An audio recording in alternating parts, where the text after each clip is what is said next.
Alright, this is going to be my ultimate guide to dailies in RuneScape. This is particularly well suited for Ironman and will be fantastic for group Ironman as well. I tend to like to do these around game reset whenever possible. That way I can keep the shop restock timers as consistent as possible. One quick disclaimer I'd like to make for you new Ironmen and new group Ironmen is that you won't have access to all of these things right out of the gate. But use this video as a comprehensive list of good dailies and equipment to strive for. The first key to good Ironman dailies is to have a quality banking preset. So I'll show you mine on my main and my iron to have a couple of examples to pull from. My mains is slightly more PVM focused, with some consumable supplies like Ripper Demon Scrolls and Incense Sticks that I don't typically use on my Ironman. And my Ironman's preset is a little more utility focused. In both presets, I wear my best tank armor that provides a high life point bonus, so that way when I bonfire, I get the maximum HP boost possible. In this case, it's tier 90 Necromancy tank gear, a superior Reef Walker's cape, and a tier 90 Rise of the Six shield. I have a Grace of the Elves on, with one of my portal presets set to deep sea fishing. That way I can quickly teleport to traveling merchants each day. I have 3 grasping rune pouches, with the runes to fill them up on either side. I like having the rune pouches in the middle that way and the 2 runes to the side. That way it makes clicking in between them a little bit faster, as opposed to having to click runes from 4 slots away to use on the pouch. I have 4 utility capes. Magic to switch my spellbook, Archaeology to change my relic powers, Slayer to quickly grab a new Slayer or Boss Slayer task, and Dungeoneering, which I don't use too often, but it is sometimes useful for getting to the Edimu dungeon for Motherlode Maw and Sandstone, for example. I have the Captain's Log to quickly do my daily ports missions. Snoverload plushie is just for my own amusement and to fill the preset. I like to think of it as a good luck charm. I keep an Overload and a weapon poison so that I can apply those at the bank for short boss fights and give myself 2 more inventory slots for food or switches in the actual boss fight preset. And lastly, I have a Grim Gem to quickly get a Reaper task each day. Now onto the active dailies. So I'll start by loading my banking preset and then emptying everything from my inventory to make room for the things we're about to grab. Once my inventory is empty, I'll teleport to Prifidinus, and then I'll start by gathering from the crystal tree here. Wearing the Tyranwan quiver will actually give you 2 crystal blossoms instead of 1. Next, I'll make my way over to the Cruis district, bank my crystal blossoms, and right-click Persuade on Coden here. We're going to use chat option 1, and he's going to fill our inventory with logs. Ideally, we get Elder logs from this, but it's just luck of the draw every day. After this, we'll use the Enhanced Crystal Teleport Seed, Quick Teleport option 9 to the Mailer district, where we'll head on north, and we have the option to enter this resource dungeon and claim a Dungeoneering related bonus card. Being 120 Dungeoneering, I don't do this every day, but it is something useful. While here, you can also make use of the Divine Resource nodes. Once you're finished with that, you can head on north to this fruit tree. I recommend either planting something that will give you primal pulps or coconuts, which are very useful for weapon poisons. Go ahead and note those, and then continue on to the shop. Once here, we're going to buy Vial packs, Vial of Water packs, Eye of Newt packs, Bomb Vials, Power Burst Vials, and whatever of these supplies that you might need. Unicorn Horn Dust, White Berries, or Limpwort Roots. Once finished, I'll head over to Taverley. I'll bank the Herblore secondaries to make a little more room, as we're going to buy them again from this next shop. I'll make my way across the bridge, over to this store, and we're going to be buying the same things. Vial packs, Vial of Water packs, Power Burst and Bomb Vials, more Eye of Newt packs, and whatever Herblore secondaries we might want. After that, I'll head over to Fort Forinthry, and we're going to do this once more. The Herblore shop is located inside this main building to the north. So once again, I'll bank some things to make some more inventory space, and I'm going to be buying Vial packs, Vial of Water packs, Power Burst and Bomb Vials, Eye of Newt packs, and more Herblore secondaries. Then I'll just open all the packs and dump everything to my bank. Next, I'm going to be moving on to the rune shop portion of my dailies. So I tend to like to start by loading my rune crafting preset and making sure that my inventory is full of normal pure essence. Then I like to teleport to the Astral Altar. You can pick any altar of your choice, depending on what your rune needs might be.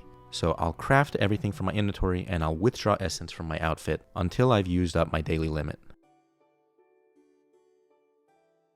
After crafting your astral runes, I think this is a good time to go to the Rune Crafting Guild and make your Vis Wax for the day.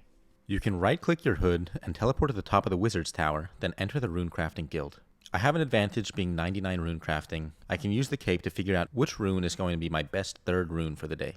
To find the other two, I typically will use this bot that I have in my Discord server. It'll always give you a couple options, and more often than not, you'll be able to find your perfect combination with ease every day. If you're interested in this bot, I'm sure you can find it for your own server, but I also have it in my public server, which is linked below. Now I'm going to be doing the rune shop portion of my run, so I like to start by going to Lunar Isle, and heading on north to Baba Yaga's house. Once here, I just like to buy out the entire shop of all its runes. I happen to be on the normal spellbook here, so I'm going to make use of the Watchtower teleport, but otherwise you can use the Yanil Lodestone for our next rune shop. Just before you enter the Wizard's Guild, you can head over to this pet shop and buy 200 flies a day. This is going to be super useful for any player-owned farm and ranch out of time activities you may want to do. Afterwards, head into the Wizard's Guild, head upstairs, and trade the magic store owner right here. Once again, buy out his entire stock of runes.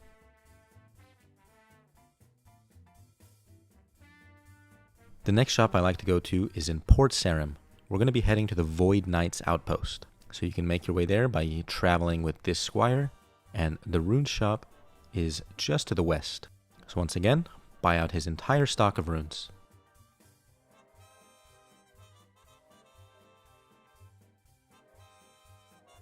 While I'm here, since there's a bank nearby, I tend to like to load my farming preset now. We're still continuing on with the rune shop run, but there is going to be a farming portion coming up next, so I find this to be a convenient time to switch. While you're doing this, make sure that you're on the Ancient Spellbook. It will be important for the farming portion. Using my Wilderness Sword, I'll teleport to Edgeville, and our next rune shop is just north of the Wildy Wall.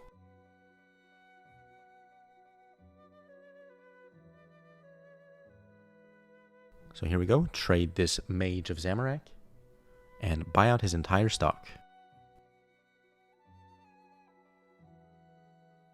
Afterwards, use the sword once again to teleport to Edgeville, and we're going to head south to use the lever. We're going to be making our way over to the Mage Bank now. So head on north, clear the cobwebs, and then follow this path to the west. There'll be one more building here, and we'll use the lever to teleport inside. Once inside, find and trade Lundale, and buy out his entire stock.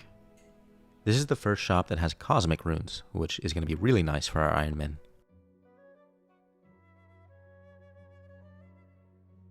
Afterwards, we'll be heading over to Al-Kharid. Make your way over to Ali Morisane, trade him, and use the quick chat options 3-3. Buy out his elemental runes. Trade him once more, and use the chat options 3-4 to buy all of his other runes.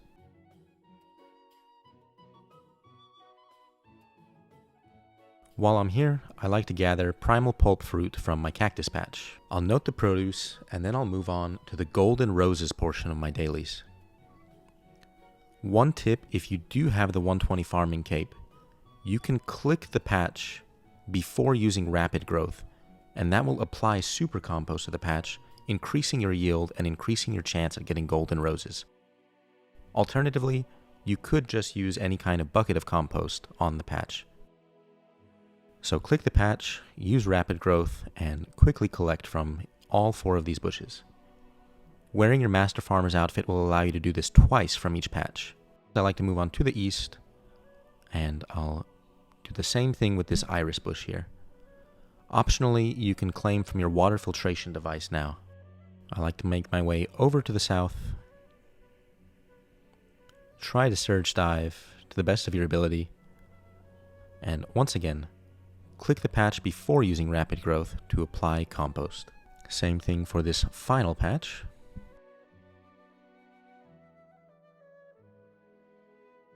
And once again, I'll grab some more primal pulp giving fruit from this second cactus patch. Now that I'm done with that, and I got a good amount of golden roses today, I'm going to make my way to the South Al-Kharid Bank.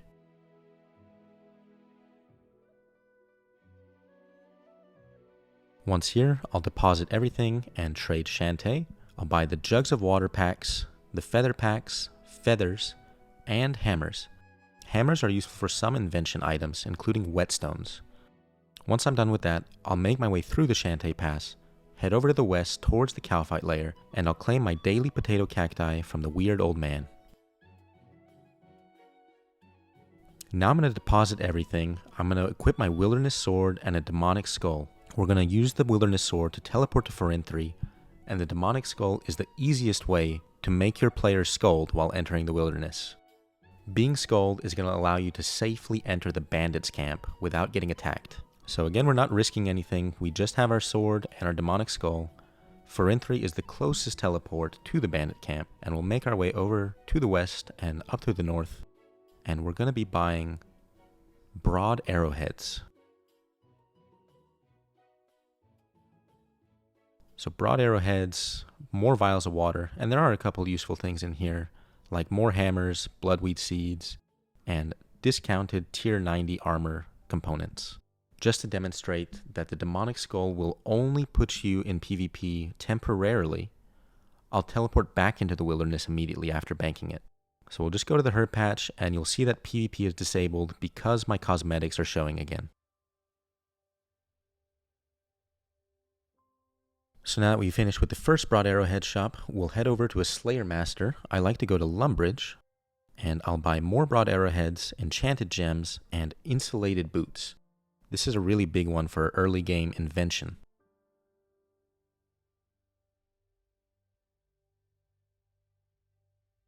Next, I'll head over to Berthorpe, and I'll do the same thing. Trade the Slayer Master, buy enchanted gems, buy out the broad arrowheads, and buy out the insulated boots. From here, I'll just bank everything. Now I like to grab my enchanted lyre, and I'm going to head over to Yatizo.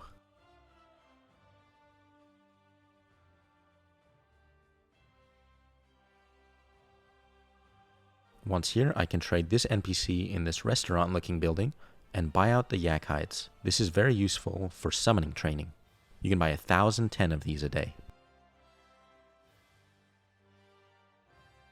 Afterwards, I'll put on my best mining gear, and I'm going to head over to Ooglug. While you're thinking about it and equipping your mining gear, you can also activate the Resourceful Aura. We're about to do the sandstone mining portion of our dailies.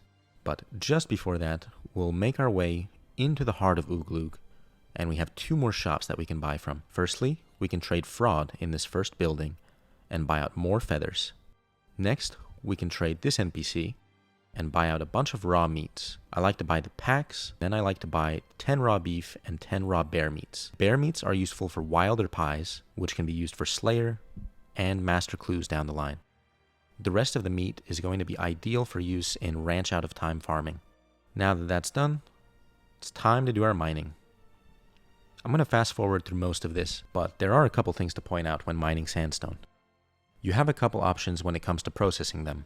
Number 1, you can use your Grace of the Elves or Porters to have everything banked, and then use lunar spells to quickly craft them at a later date. This is expensive, but it is faster.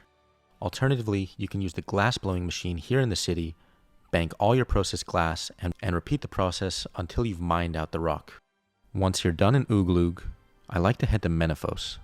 We'll make our way across to Sophanum, and just before heading over to the rock, I like to come here to the Slayer dungeon, trade this NPC, and buy out his Feather of Mott stack. This is going to be really useful for any Slayer training, as well as the Vital Spark and Limitless Sigil grind. Once you've bought that out, the Sandstone Rock is just ahead through this shortcut. Now that we've finished the 2 red sandstone rocks, let's go do the 2 crystal flecked sandstone rocks. You can get your attuned crystal teleport seed and use the quick teleport option 8 to quickly head to the Ithil district. Here, we'll do the same as before and just mine out the rock. You can use the machine and bank in between, or you can use your porter charges, whatever you please. Once again, we'll use quick teleport option 9 to head to the Mailer district, and we'll head to the southern resource dungeon this time. This one does have a particularly high requirement, so not a lot of Ironman will be able to do this, but if you have 115 dungeoneering, this is a nice perk. So once I'm here, I'll claim for my Motherlode Maw, and then I'll do the same thing. I'll just mine out this rock. And those are all the dailies that I do on my Ironman account. I hope you found this video useful. If you did, or just found it entertaining, Be sure to subscribe to my channel and leave me a comment below. I make a lot of informational content just like this, as well as several progression series, including my road to double Golden Reaper, my upcoming group Ironman, and general high-level PVM gameplay. So I hope you subscribe and get to watch it all. Until next time, thank you for watching, and take care.